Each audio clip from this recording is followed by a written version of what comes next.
एक बार फिर से आपके अपने यूट्यूब चैनल पांडे क्लासेस भाई परीक्षित पांडे में तहे दिल से हार्दिक अभिनंदन स्वागत करता हूं। साथियों, पिछली क्लास में मैथमेटिक्स क्लास 10 में मैंने आप लोगों को प्रश्नावली 3 का परिचय पूर्णतः पढ़ा दिया था। अब हम आगे हैं प्रश्नावली 3.1 पर, जहां से कि आपका क्वेश्चन नंबर फर्स्ट स्क्रीन पर है। कह रखा है कि अमिताभ अपनी पुत्री से कहता है, अमिताभ अपनी पुत्री से कहता है 7 वर्ष पूर्व मैं तुमसे 7 गुनी आयु का था। अमिताभ अपने पुत्री से कहता है, किससे? अपनी पुत्री से। 7 वर्ष पूर्व मतलब 7 वर्ष पहले मैं तुमसे मतलब अपने पुत्री से 7 गुनी आयु का था। इसका मतलब 7 गुनी आयु के बराबर था। कौन? अमिताभ। किससे? अपने पुत्री से। ठीक है साथियों, अब से 3 वर्ष बाद मैं तुमसे केवल 3 गुनी आयु का रह जाऊंगा। अब से 3 वर्ष बाद, कितने वर्ष? 3 वर्ष बाद मैं तुमसे केवल 3 गुनी आयु का रह जाऊंगा। इसका मतलब मैं तुम्हारे आयु के 3 गुने के बराबर रह जाऊंगा। इस स्थिति को बीजगणितीय एवं ग्राफीय रूपों में व्यक्त कीजिए। ठीक है, चलते हैं हम आपके हल की तरफ। ध्यान रखना बच्चों, हल इसका करते हैं हम। देखें, अमिताभ अपनी पुत्री से कहता है, इसमें 2 लोग हैं, एक अमिताभ है, एक उसकी पुत्री है। तो सबसे पहले इन दोनों की वर्तमान आयु ज्ञात कर लीजिए। माना अमिताभ की वर्तमान आयु x वर्ष और पुत्री की वर्तमान आयु y वर्ष है। ठीक है, माना अमिताभ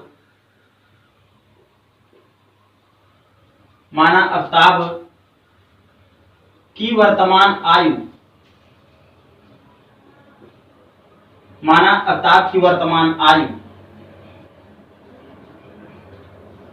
x वर्ष तथा पुत्री की आयु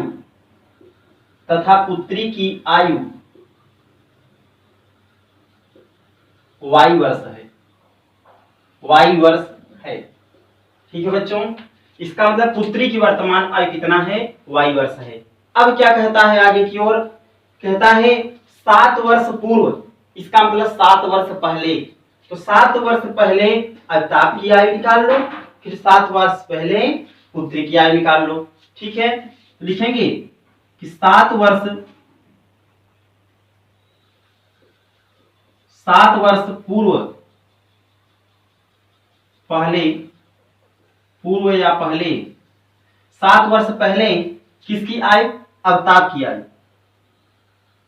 अमिताभ 7 वर्ष पहले अमिताभ की आयु कितना हो जाएगी बच्चों? 7 वर्ष पहले। ध्यान रखना, जैसे मैं 5 साल का हूं तो 7 वर्ष पहले मैं 3 साल, जैसे 12 साल का हूं, 7 वर्ष पहले मैं कितने का था? तो 12 में से 7 को आप घटा देंगे। उसी प्रकार से इस x में से इस 7 को क्या करेंगे? घटा देंगे। तो 7 वर्ष पहले अमिताभ की आयु निकल गई x - 7, तथा किसकी? पुत्री की भी निकाल लो, तथा पुत्री की आयु ए भी कितना हो जाएगी बच्चों? ए भी हो जाएगी y - 7। 7 वर्ष पूर्व पूछा है, पहले पूछा है, तो वर्तमान आयु में से 7 वर्ष को घटा देंगे तो ये निकल गई 7 वर्ष पहले अमिताभ की आयु x - 7 तथा पुत्री की आयु y - 7 वर्ष है। ठीक है, 7 वर्ष है। अब चलते हैं बच्चों आगे की ओर। क्या कहता है? इस पहले कथन को ध्यान से देखिए। कहता है 7 वर्ष पूर्व मैं तुमसे 7 गुनी आयु का हो जाऊंगा। तो प्रथम शर्त, इसकी प्रथम शर्त क्या है? प्रथम शर्त कह रखा है कि मैं तुम्हारी आयु का 7 गुने के बराबर हो जाऊंगा। मैं कौन? अमिताभ। मैं तुम्हारी आयु का मतलब पुत्री की आयु का, मैं तुम्हारी आयु का 7 गुने के क्या हो जाऊंगा, बराबर हो जाऊंगा, या 7 गुनी आयु का था। ठीक है, अब क्या कहता है, इसको सही से हल कर ले बच्चों यहीं पे, तो ये बन जाएगा x माइनस 7 बराबर 7 का गुणा y में 7y माइनस 7 सता 49 हो जाएगा। अब इसमें बच्चों इस x प्लस 7y इधर आएगा माइनस 7y बराबर माइनस 49 है, माइनस 7 उधर गया तो प्लस 7 हो गया, तो हो जाएगा x माइनस 7y बराबर माइनस 49 में 7 घटेगा माइनस 42 हो जाएगा। ये आपका बन गया इक्वेशन नंबर फर्स्ट, समीकरण फर्स्ट। अब बच्चों चलते हैं आगे की ओर बढ़ते हैं। अब से 3 वर्ष बाद, इसका मतलब जैसे मैं 5 साल का हूं तो 3 वर्ष बाद कितने का हो जाऊंगा, 8 वर्ष का। तो वर्तमान आयु में 3 को क्या कर देना है, जोड़ देना है। ठीक है, अब इसकी शर्त 3 वर्ष बाद, तो यहां लिखेंगे कि 3 वर्ष बाद, 3 वर्ष बाद किसकी आयु, 3 वर्ष बाद पहले अवताब क्या निकाल लो, 3 वर्ष बाद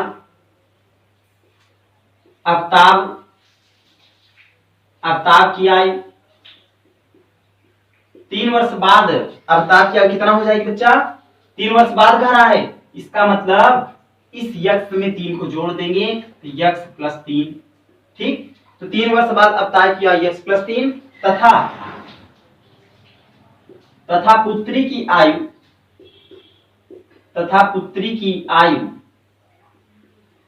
पुत्री की आयु कितना हो जाएगी बच्चा, y प्लस 3 वर्ष है। ठीक, अब 3 वर्ष बाद अवताब की आयु x प्लस 3 तथा पुत्री की आयु y प्लस 3 वर्ष है। अब इसके शर्त पर चलिए, दूसरा शर्त क्या कह रहा है, द्वितीय शर्त। तो द्वितीय शर्त इसका क्या है, द्वितीय शर्त कह रखा है 3 वर्ष बाद मैं तुमसे केवल 3 गुनी आय का रह जाऊंगा, मतलब मैं तुम्हारी आय के 3 गुने के बराबर रह जाऊंगा। ठीक है ना, कौन, अमिताभ, तो तुम्हारी आय के 3 गुने के बराबर रह जाऊंगा। ये हो जाएगा बच्चा, मैं तुम्हारी आय का मतलब पुत्री की आय की, सॉरी मैं मतलब अमिताभ तुम्हारी आयु मतलब पुत्री की आयु के 3 गुने के क्या रह जाऊंगा, बराबर रह जाऊंगा। ये भी इक्वेशन तैयार कर लो, ये हो जाएगा x प्लस 3 बराबर 3 का गुणा y में 3y plus 3 Trika 9, x plus 3y इधर माइनस 3y, 9 में से बच्चा प्लस 3 घटेगा कितना, 9 में से सीधे प्लस 3 उधर गया माइनस 3 हो जाएगा, घट जाएगा कितना बचेगा 6। ये आपका हो गया इक्वेशन नंबर सेकेंड। ठीक है, इतना आप लोग नोट करें, मैं आगे की ओर बढ़ता हूं। जिन्हें समझ में नहीं आएगा प्लीज कमेंट करिएगा, मुझे बताइएगा, लेकिन ज्यादा से ज्यादा चैनल को सब्सक्राइब करें, लाइक करें और अपने दोस्तों के पास शेयर करें ताकि सभी लोगों को शिक्षा प्रोवाइड हो सके, मिल सके। ठीक है साथियों, अब हम आगे की ओर बढ़ते हैं। जब आगे की ओर बढ़ेंगे तो इसमें आपका आ जाता है, इक्वेशन तो आपको तैयार हो गए, लेकिन कहा था कि इन्हें ग्राफीय निरूपण के द्वारा हल करना है, ग्राफ बनाना है इसका। तो चलते हैं समीकरण फर्स्ट से सबसे पहले। ठीक है, तो समीकरण फर्स्ट से बच्चों यहां लिखा है x माइनस 7y बराबर माइनस 42। यदि अगर x को यही रहने दो, बराबर माइनस 42 से लिख दो। ठीक है, माइनस 7y अगर उधर गया तो हो गया आपका प्लस 7y।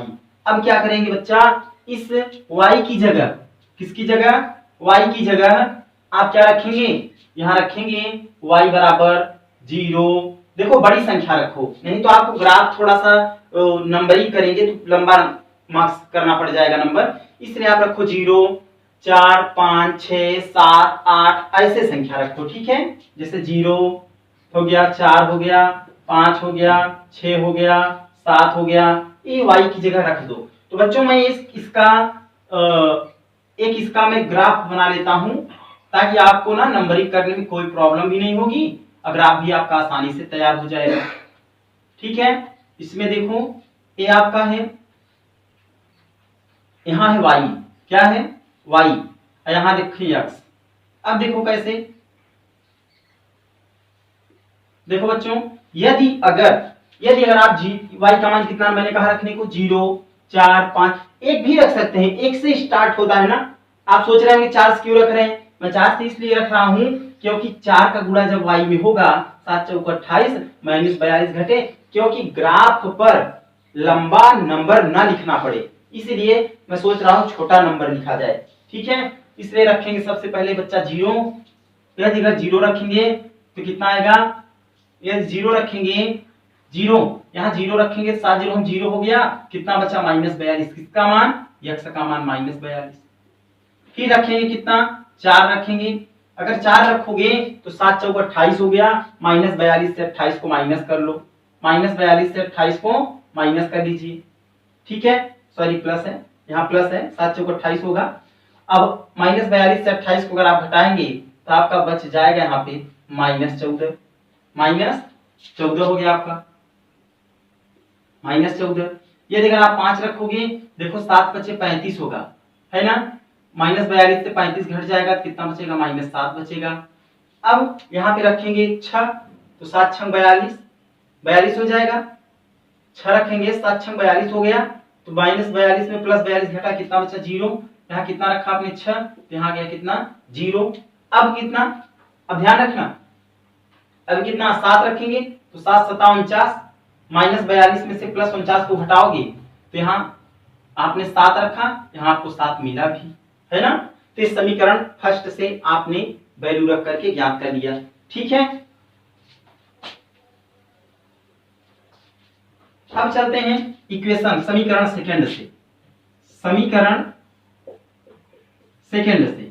तो समीकरण सेकंड से जब आप हल करेंगे, देखो दे रखा है x बराबर, बच्चा यहाँ 6 लिखा है, माइनस 3y उधर गया तो प्लस 3y हो गया।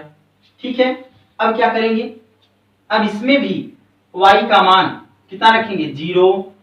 एक बात बताओ बच्चा, यदि अगर इसमें धनात्मक संख्या रखोगे तो ये मान बढ़ता जाएगा, क्योंकि यहाँ प्लस का सिंबल है, तो इसलिए ऐसा करो धनात्मक भी रख लो, ऋणात्मक भी, जैसे 0, ठीक है, 1 2 -1 -2 -3, इन संख्याओं को y की जगह पर रखने पर। तो बच्चों आगे की ओर मैं बढ़ता हूं, इसका भी एक ग्राफ बनाता हूं, सॉरी इसका भी एक चित्र में बना रहा हूं, इस चित्र में आपको ज्यादा समझ में आ जाएगा। ठीक है, कैसे, ध्यान दीजिए, यदि अगर यहाँ पे आपका y होगा, y बराबर कितना रखेंगे 0 रखेंगे, 1 रखेंगे, 2 रखेंगे और -1 रखेंगे, -2 रखेंगे, है ना, तो आपको x के मान प्राप्त होते जाएंगे। इक्वेशन नंबर, समीकरण आप सेकंड से देख रहे हैं। अब इसमें क्या करेंगे, इसकी जगह 0 रख सकते हैं, 1 रख सकते हैं, 2 रख सकते हैं, 3 -1 -2 -3 वैल्यू रखेंगे। लेकिन हम ग्राफ को जरा सरल तरीके से खींचना चाहते हैं, इसलिए बच्चा ऐसा नंबर लो कि ये नंबर बढ़ने ना पाए, क्योंकि यहाँ प्लस है तो ये मान बढ़ता जाएगा ना, जब बढ़ता जाएगा तो इसका मतलब ग्राफ में नंबरिंग लंबा करना पड़ जाएगा। चलो ठीक है, हम रख कर देख लेते हैं, फिर बाद में ग्राफ इनसे भी खींच सकते हैं, आधा आधा लेकर खींच देंगे। ठीक है, देखो कैसे, अब इसकी जगह 0 रखोगे y की जगह तो 6 बचेगा, कितना 6। यदि अगर 1 रखोगे, 3 1 करने 3, 6 में 3 जुड़ गया 9। ठीक है, अब y का मान 2 रखोगे, 3 दूनी 6, 6 6 कितना हो गया बच्चा 12। देखो मान बढ़ता जा रहा है धनात्मक में। अब ऋणात्मक की तरफ चलो, माइनस प्लस माइनस होगा, प्लस 6 से 3 घट जाएगा, ये बचेगा कितना 3। फिर -2 रखोगे, 3 दूनी 6, ये 0 हो जाएगा। फिर एक वैल्यू और रख देते हैं, ठीक है, एक वैल्यू -3 रख दो, -3 रखोगे, 3 त्रिक 9, -9 में +6 घटाओगे तो कितना बचेगा -3 बचेगा। ठीक है बच्चा, अब इसका हम खींचते हैं ग्राफ, इसके ग्राफ की तरफ चलते हैं, ग्राफ निरूपण आपको बताते हैं ग्राफ कैसे हो। तो बच्चों चलते हैं ग्राफ की तरफ, आप इसे देख रहे हैं ग्राफ। ध्यान रखिए व्हाइट बोर्ड में जगह ज्यादा नहीं है, इसकी वजह से मैं आपको सिंपली छोटा ही बना करके समझा रहा हूं, लेकिन बोर्ड में आपको बिल्कुल पूर्णतया ऐसे ही बनाएंगे। ठीक है, अब देखो बच्चों यहाँ पर नंबरिंग मैंने जब जीरो रखा, 4 रखा, 5 रखा, -42 -14 -7। अब -42 लिखना इस पे नामुमकिन है, इसलिए मैंने क्या किया, सवाल को यहाँ से हल करो। ध्यान रखो, इधर वाले हल को मत लो। इतने हल को देख रहे हैं ना, ये जिस पर मैं गोला कर रहा हूँ, इतने हल को आपको नहीं लेना है। इसमें भी मैंने भाई 12 और लिखना बहुत बड़ा हो जाता, इसलिए मैंने यहाँ तक नहीं लिखा। मैंने आपको सिर्फ इतना तक आपको लिखना है, ठीक। जितना गोला किया हूँ इसको मत लिखिएगा, समझाया हूँ ये, ठीक है ना। आपको हल यहाँ से लिखने हैं बच्चों। प्रथम समीकरण से समीकरण फर्स्ट का ग्राफ खींचिए। तो सबसे पहले x अक्ष पर सॉरी y अक्ष पर 5 और x अक्ष पर -7। तो -7 कहाँ है x अक्ष पर? x अक्ष पर -7 कहाँ है, जरा ध्यान दीजिए।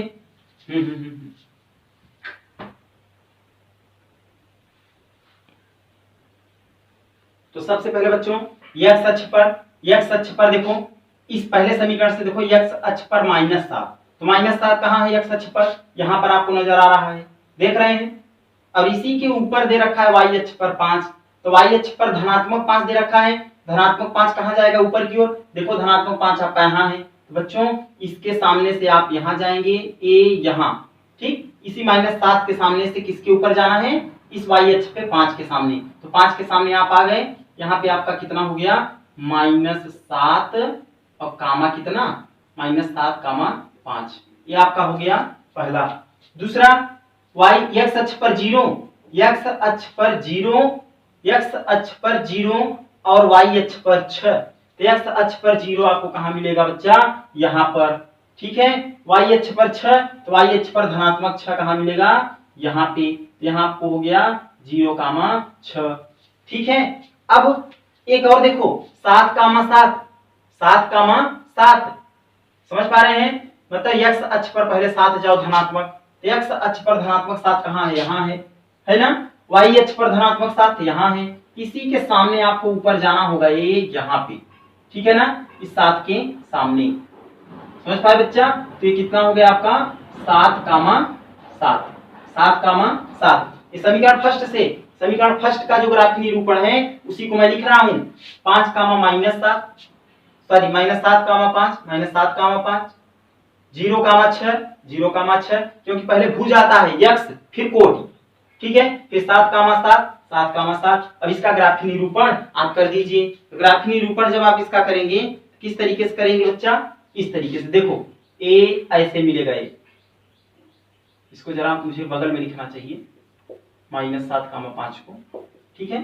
तो बच्चों इसको ऐसे, ये देखो ध्यान दीजिएगा आप लोग, यहाँ 0, 6 को जरा मैं नीचे लिख दे रहा हूं, 0, 6 यही है 0, 6, ठीक है। अब इसमें इसको आगे की ओर बढ़ा देंगे, ये हो जाएगा ऐसा, ठीक है बच्चों। तो यहाँ पे हो गया आपका कितना? यहाँ पे आपका हो गया 7, 7, यहाँ पर आपका हो गया 0, 6, यहाँ पर आपका हो गया -7, 5। तो ये समीकरण फर्स्ट का ग्राफ हो गया। सेकंड का ग्राफ देखें। सेकंड में x अक्ष पर 3 और y अक्ष पर -1। पहले x अक्ष पर 3 जाइए, धनात्मक 3 कहाँ है? यहाँ है। y अक्ष पर -3 कहाँ है? सॉरी -1 नीचे की ओर, देख रहे हैं ना। ए यहाँ आपको जाना पड़ेगा पहले, ए यहाँ, इसके सामने यहाँ और इसके सामने यहाँ। तो यहाँ पे आपको कितना मिल गया? यहाँ पर आपको मिलता है 3, -1, 3, ठीक है। फिर आगे बढ़ेंगे। अब देखो 0, -2। तो बच्चा x अक्ष पर 0, भाई 0 यहाँ स्थित है मूल बिंदु पर। -2 देख रहे हैं यहाँ है। तो आपका यहाँ पे हो गया कितना? 0, -2। फिर आपका आता है -3, -3। अब बताएं इसका मतलब x अक्ष पर -3, x अक्ष पर -3 है ना, x अक्ष पर -3 यहाँ है। y अक्ष पर भी -3 है ना, x अक्ष पर -3 यहाँ है, y अक्ष पर -3 यहाँ है। तो इसी के सामने देखो ये बालक, a यहाँ पे, ठीक है, a यहाँ पे, यहाँ कितना हो जाएगा? -3, -3। अब बच्चा इसी का ग्राफीय निरूपण कर दो, आपके पास ये सवाल आपकी फिनिश हो गई, ठीक है। a आगे की ओर बढ़ता जाएगा, इसको ग्राफीय निरूपण करेंगे इस तरीके से बच्चा, इस तरीके से बढ़ता जाएगा, ठीक है ना, इस तरीके से। यहां देख रहे हैं ना, ये समीकरण फर्स्ट से आपके ग्राफ हो गए। ठीक है बच्चा, समीकरण फर्स्ट से। यहाँ पे ध्यान रखना है मार्कर थोड़ा स्लिप कर रहा है इसकी वजह से, नहीं तो इसे चित्र को इस 5 से होकर के गुजरना चाहिए था, 5 को। उससे कोई प्रॉब्लम आपको नहीं है, आपका ग्राफी निरूपण करना था, आपने ग्राफी निरूपण कर लिया। तो बच्चों आपकी पहली सवाल फिनिश होती है। चलते हैं सवाल नंबर 2 की तरफ। ठीक है, नोट करें बच्चों। ये रहा आपकी स्क्रीन पर प्रश्न संख्या सेकंड। कह रखा है क्रिकेट टीम के एक कोच ने 3900 में 3 बल्ले तथा 6 गेंदें खरीदी। कितने रुपए में? 3900 रुपए में। कितनी गेंदें? 3 गेंदें, सॉरी 3 बल्ले और गेंदें 6। कितने रुपए में कुल? दोनों को मिला करके 3900 रुपए में उन्होंने खरीदा। अब साथियों बाद में उसने एक और बल्ला तथा उसी प्रकार की 2 गेंदें, कितनी बल्ले? एक बाद में एक बल्ला और उसी तरह की 2 गेंदें, दोनों को मिला करके कितने में खरीदा? 1300 रुपए में खरीदा। ठीक है, कह रखा है इस स्थिति को गणितीय तथा ज्यामितीय रूपों में व्यक्त करिए। जैसा अभी आपको मैंने क्वेश्चन नंबर फर्स्ट बताया था, सेम उसी तरह आपका क्वेश्चन नंबर सेकंड है। ठीक है बच्चों, मैं कर रहा हूं, ध्यान से देखिएगा आप लोग। सबसे पहले जब इसको हल करेंगे आप तो लिखेंगे माना, किसका नाम आया पहले बच्चों? 3 पहले बल्ला का नाम आया, फिर गेंद का। तो सबसे पहले लिखेंगे माना एक बल्ले का, एक बल्ले तथा, ऐसे लिखना, एक बल्ले तथा एक गेंद, एक गेंद का मूल्य, एक बल्ले तथा एक गेंद का मूल्य कितना रुपया था? x रुपए तथा y रुपए है। x रुपए तथा y रुपए है। अब ध्यान रखो बच्चों, मैंने बताया कि एक बल्ले का मूल्य x रुपया और एक गेंद का मूल्य कितना? y रुपया है। अब कितनी गेंदें चाहिए हमें? 3 गेंदें। तो 3 गेंदें मतलब 3 का गुणा x में 3x। 6 गेंदें, सॉरी 3 बल्ले हैं, 3 बल्ले तो 3x, 6 गेंदें तो 6y। अब फिर दोनों को जोड़ दीजिए तो कितना हो जाएगा? इसमें हो जाएगा 3900 रुपए। ठीक है बच्चों, प्रथम शर्त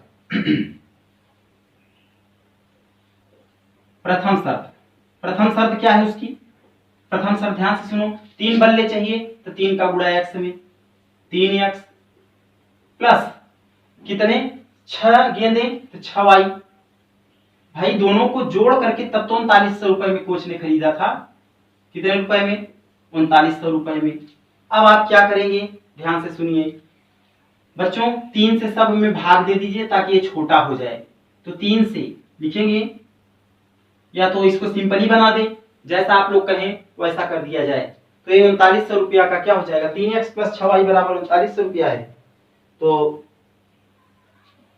इसको आप इसको छोटा कर दीजिए, 3 से दोनों पक्षों में भाग दे दो। 3 से दोनों पक्षों में क्या कर दो? भाग देने पर तो जब भाग देंगे तो हो जाएगा 3, ध्यान रखना 3x बटे 3 प्लस 6y बटे 3 है ना बच्चा, सॉरी इक्वल है, मतलब बराबर 3900 है। तो 3900 बटे कितना? 3 से 3 कट गया, कितना बचा? x। 3 दूनी 6, कितना बचा? 2y। 3 एकड़ 9, 3 त्रिका 9, 1300। अब इसको समीकरण कौन सा मान लेंगे? ये आपका हो गया समीकरण फर्स्ट। बच्चों इक्वेशन फर्स्ट तैयार हो गया। बाद में उसने एक और बल्ला तथा उसी प्रकार की 2 गेंदें, एक बल्ला और 2 गेंद। द्वितीय शर्त देखो इसकी, दूसरी शर्त इसकी बच्चा जो द्वितीय शर्त होगी, कौन सी शर्त? द्वितीय शर्त क्या कह रखा है? एक और बल्ला, एक और बल्ला। तो एक बल्ला जो है, एक बल्ले की कीमत कितना है? x रुपए, और 2 गेंदें मतलब 2y, दोनों मिलाकर मतलब जोड़कर कितना आता है? 1300 रुपया आता है। कितना? 1300। ये हो गया इक्वेशन नंबर कौन सा? सेकेंड। अब बच्चा एक बात बताओ, आप जरा इक्वेशन नंबर फर्स्ट और इक्वेशन नंबर सेकेंड को ध्यान से देखो, दोनों सेम दिख रहे हैं ना? x plus 2y equal to मतलब 1300, x प्लस 2y बराबर यहाँ भी कितना 1300। अब क्या करेंगे, अब एक का अगर ग्राफीय निरूपण कर दें तो दूसरा भी वही वैसा ही होगा। क्यों? क्योंकि ये संपाती होंगे, दोनों इक्वेशन एक जैसे हैं। संपाती मतलब एक रेखा के ऊपर दूसरी रेखा होती हुई गुजरेगी, है ना, ये क्या होगा, संपाती होगा। तो बच्चों इसके चलते हैं हम ग्राफीय निरूपण की तरफ, लेकिन सबसे पहले समीकरण फर्स्ट से हमें मान निकालना पड़ेगा। ध्यान रखना, इसे जल्दी से नोट करें, इसको नोट कर लीजिए, तब हम चलते हैं इक्वेशन नंबर फर्स्ट से या सेकंड से, किसी एक को हल कर लें। दोनों इक्वेशन एक जैसे हैं, ग्राफीय निरूपण चाहे एक से करो चाहे दो से, ठीक है ना, जल्दी नोट करें। अब चलते हैं बच्चा हम ग्राफीय निरूपण की तरफ। तो देखो इक्वेशन समीकरण 1 और समीकरण 2 दोनों एक जैसे हैं, इसलिए किसी एक से ग्राफीय निरूपण कर लीजिए, ठीक है। तो मान लीजिए इसको लिख सकते हैं ax बराबर बच्चा 1300 है, 1300 प्लस 2y इधर गया तो माइनस 2y हो जाएगा। अब क्या करेंगे हम, अब इसमें कर क्या सकते हैं, इसमें y का मान हमें रखना होगा। ध्यान रखना, इसको हम वैल्यूएशन इधर कर दे रहे हैं, ठीक है। किसका मान रखना चाहते हैं आप, y का। आप मान किसका रखेंगे, y का। बच्चों एक चीज ध्यान रखना, थोड़ा लंबा नंबर रखो।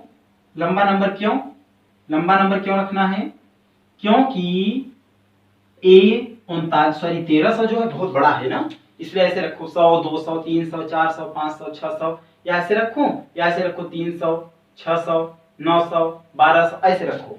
तो चलो रखते हैं हम 100 से, जैसे 100 रखेंगे, ठीक है। 100 y का मान कितना 100, तो 100 दूना 200 हुआ बच्चा, 200 हुआ ना। अब 1300 में से 200 घटा दो, कितना बचेगा 1100, कितना 1100 बचेगा, 1100 बचेगा ना, ये बचा 1100 बचा ना। अब यहाँ कितना रखेंगे 200, तो जब 200 रखेंगे, 200 रखेंगे बच्चा तो 2 दूनी 400, तो इसमें 1300 में 400 घट गया, कितना बचेगा 900, सॉरी 200 यहाँ रखना है, हाँ यही रखना है। 200 रखेंगे तो यहाँ कितना बचेगा 2 दूनी 400, 1300 में 400 घट गया, कितना बचेगा 900। यहाँ रखेंगे 300, 3 दूनी 600 हुआ, 1300 में 600 घटा दो, कितना बचेगा 700, है ना। अब कितना रखेंगे 400 रखिए, 400 रखेंगे, अगर 400 रखेंगे, 400 अगर रखेंगे अगर आप, तो 4 दूनी 800 हो गया, 1300 में से 800 घटा दो, कितना बचेगा 500, हो गया ना। अब या तो और भी रख सकते हैं आप, अगर और रखना चाहते हैं तो और भी रख सकते हैं। चलो 500 को रखकर दिखा देते हैं, 5 दूनी 10, 1000 हो गया बच्चा, 1300 में 1000 घटा दो, कितना बचेगा 300। अब इसी का ग्राफीय निरूपण कर लेना है आपको, ठीक है। ग्राफीय निरूपण करेंगे,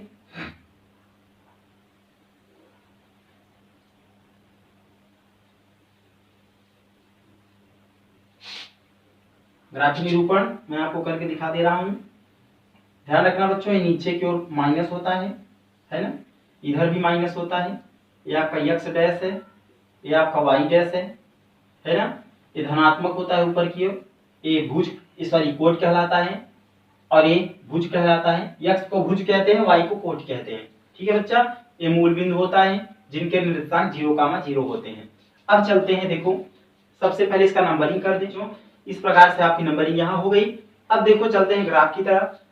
देखो x अक्ष पर 1100 कहाँ है, देखो x अक्ष पर 1100 कहीं दिख रहा है, हाँ है, आपको दिख रहा है यहाँ पे x अक्ष पे 1100, बच्चों 1100 है। उसी के ऊपर देखो y अक्ष पे 100, तो y अक्ष पर 100 कहाँ है, देख रहे हैं y अक्ष पर 100 कहाँ है, इसी के सामने a यहाँ पर है ना, इसी के जस्ट सामने जाओ, यहाँ a यहाँ पे, यहाँ पर हमको कितना मिल गया, इस बिंदु पर कितना मिला a 1100 कामा 100, तो आपको मिल गया यहाँ पे 1100 और कामा 100, ठीक है यहाँ पे। अब क्या करेंगे 900 कामा 200, मतलब 900 पर चले, 900 आप देख रहे हैं यहाँ पे है ना, 200 कहाँ है यहाँ पे, तो इसको देखें तो 900 200 पर जाएंगे, 200 के सामने, तो बच्चा यहाँ पे, ठीक, ये 900 200 के सामने देखो यहाँ है ये है ना, ये 900, तो ये कितना हो गया, यहाँ पे कितना आपको मिल गया 900 कामा 200, ठीक है। अब फिर बढ़ते हैं, तो मिलता है आपको 700 300, 700 कामा 300, तो आप देखो 700 यहाँ पे है ना, 300 कहाँ है, यहाँ पे है, इससे बढ़ेंगे यहाँ पे, ये यहाँ आएगा 300, देखो ये यहाँ से यहाँ पे है ना, यहाँ से जाएगा, ये हो गया 7, कितना हो जाएगा यहाँ, ये है आपका 700 कामा 300, ठीक है। फिर उसके बाद आगे बढ़ेंगे, फिर 500 कामा 400, तो 500 आपको यहाँ दिख रहा है, 400 यहाँ ऊपर है, तो 500 पर जाएंगे, ये यहाँ पर है ना, 400 यहाँ पर है आपका, तो यहाँ पर है, यहाँ हो जाएगा आपका 500 कामा 400, ठीक है।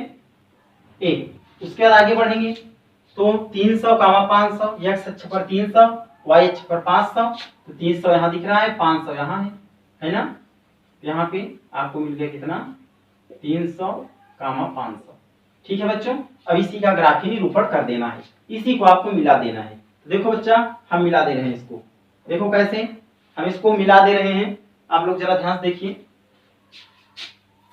इसको मिला देंगे, कैसे मिलाएंगे, इस तरीके से, है ना, मिल रहा है, समझ पा रहे हैं बच्चों, इस तरीके से आगे की ओर बढ़ जाएगी। तो यही अगर समीकरण 2 से खींचेंगे तो 2 से भी बच्चा यही आएगा, ये रेखाएं संपाती होंगी, मतलब एक रेखा के ऊपर एक रेखा चढ़ जाएगी, है ना, संपाती। ये आपका प्रश्न संख्या 2, लेकिन ध्यान रखो समझ में ना आए कमेंट्स करो, कमेंट्स करके बताओ। तो बच्चों ये समझ में आया।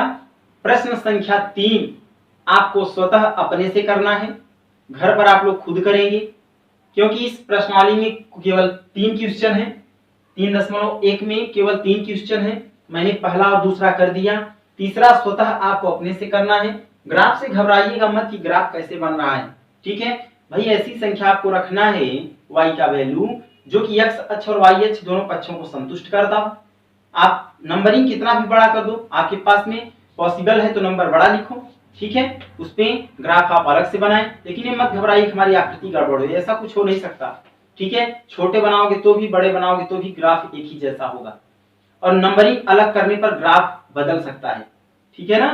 तो बच्चों प्रश्न संख्या 3 आपको स्वतः करना है, घर से करना है। आज की क्लास में बस इतना ही, धन्यवाद।